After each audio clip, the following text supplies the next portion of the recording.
Hello guys, welcome to a brand new video on Tutorials Point.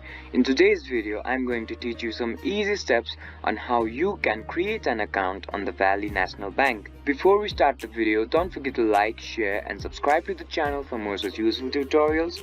Without further ado, let's move on to the video. First of all, make sure that you're connected to the internet. Once you've made sure that you're connected to the internet, open up a web browser. Once the web browser is open up on your screen, type in www.valley.com and hit enter. Once the home page of the Valley National Bank opens up on your screen, on the right hand side of your screen, you'll see a sign in button. Go ahead and click on it. After you click on the sign in button, you'll be further guided to another page. In this page, find the register for online access button, which is located below the sign in button, and click on it. After you click on the register button, you'll be further guided to another page.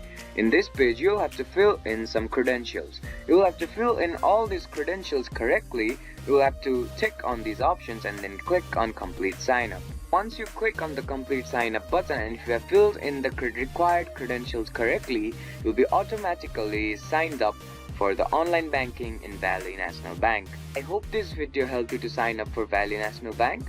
Don't forget to like, share and subscribe to the channel for more such useful tutorials. Thank you for watching.